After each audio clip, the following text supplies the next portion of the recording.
Hi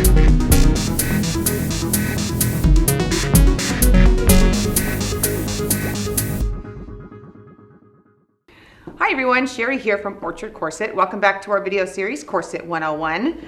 Today we're going to talk about corset styles and silhouette levels and how do you know if it's right for you. As you know, at Orchard Corset we have developed a silhouette leveling system, and currently we have corsets that are level 1, corsets that are level 2 and 3, which is our 411, and then we have the level 3 CS 426 and 511 corsets. And really all that talks about is just the curviness of the corset and how much curve you also have. Now this is mostly important, especially for women with natural waist sizes under about 32 inches, where you don't have as much fluff and you aren't going to be able to fill out the hip in some of those fuller corsets, or if you have a large hip, you're not going to be able to get away with wearing, say, a level 1 305 because it'll be uncomfortable, it'll dig into your hip. For some of our fuller figured gals, the corset will actually just kind of take your weight and redistribute that and fill out that hip for you, so it's less important that you don't have a high hip to waist ratio. Say if you have a 45-inch waist and a 48-inch hip, you're still going to be able to wear the 426 as long as you're long enough to wear the 426. But let's take a look at what that looks like. Right here I have a CS 426 in a size 22. Now I can wear the 426. I am just barely have enough torso length to get away with that. This one is not broken in, so it is new.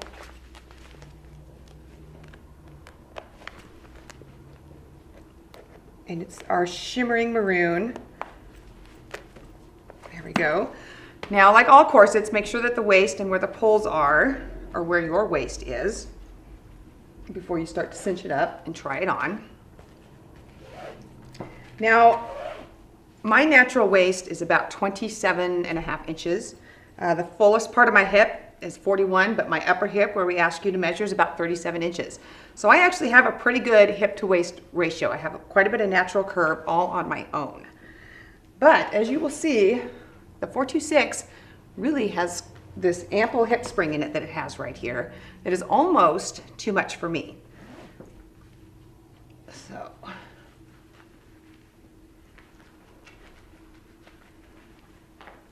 give you a look at what I've got going on.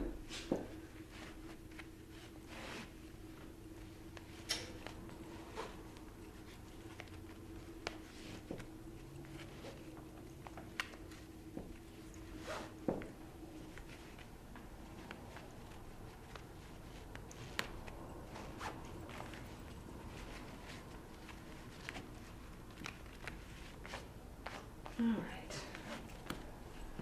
So I have this corset pretty snugged up, all right? I have quite a bit of, well, not too much room. I wouldn't want that really any fuller. I can cinch it just a little bit more, but it definitely feels tighter for me here than it does here. My hip doesn't feel like it's pinched in at all. But even on a first wearing, without even breaking this in, I can totally close the bottom of this corset all the way. So after it's warmed up, I will totally be able to close that. It's still wearable. It's not such an extreme V that it's going to damage the corset. But even with my ample 10-inch from waist to upper hip, I still have more than enough room in the 426. So you can see why somebody that has maybe a 28-inch waist but a 34-inch upper hip is going to have a hard time wearing the 426. You're going to end up with having this kind of a bulky pocket here on the outside that's just not going to work for you. That doesn't say that you can't train yourself into that. That's what waist training does. So over time, you would actually bring your waist in smaller, but your hips would stay the same. So at some point then you would be able to fill out that 426 the way you want to. So that is how you know if the corset has too much hip for you. Now what about if you have too much hip for the corset? Which for me definitely seems like it makes more sense. So here I have the CS 305 in this beautiful burgundy wine color. This is also a size 22, same size as that. Now these corsets are a level 1 and single bone. And it's also a standard length corset. It's not a long line like our 426. But again, make sure it's lined up. Fix your modesty panel.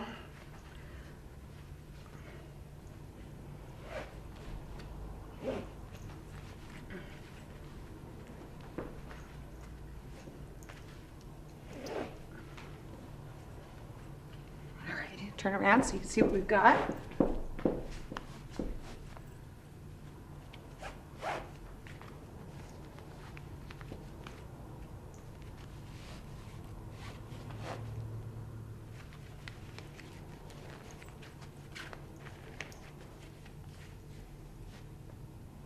All right, so again, this is a brand new corset. It's not been broken in. So I want to have a little bit of gap, I don't have much gap there. And if you take a look at how the laces are in the back.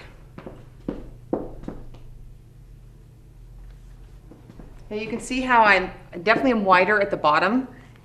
And this is a hip bone here. So it doesn't matter how much I warm up this corset or season it in, that's not going to come in a whole lot further without cutting into my hip bones. This is soft tissue here, and that's going to pull in and cinch in with the corset, but this is not. So this corset, I could wear it, but it's not very comfortable for me to wear. So I choose not to wear the 305 because I have really too much natural curve to wear that. Now, if I was wearing this for costuming, you know, like for part of either a Renaissance costume or a Halloween costume, I was wearing it over my clothes and I'm not trying to cinch it up. It's a pretty comfortable corset to move around in because of the single boning. So it might be perfect for something like that. So I might order up a size so that I don't have that cutting in and then just cinch up the top of it a little bit more. So that is how to know if you've got too much hip or not enough hip to wear one of our corsets. Now, I did not show you the CS411, but I think most of you have seen me in that many, many times. That is the ideal corset for me. It has the same curve as the 426, and I will link that blog that I did that compares the 426 and the 411. It just doesn't come down as far and have the hip spring. So you get the same level of curve even if you have a little bit less of a hip to go with. So that's it. Thank you very much for watching. We look forward to seeing you back here at our YouTube channel. And until then, check us out at www.orchardcorset.com.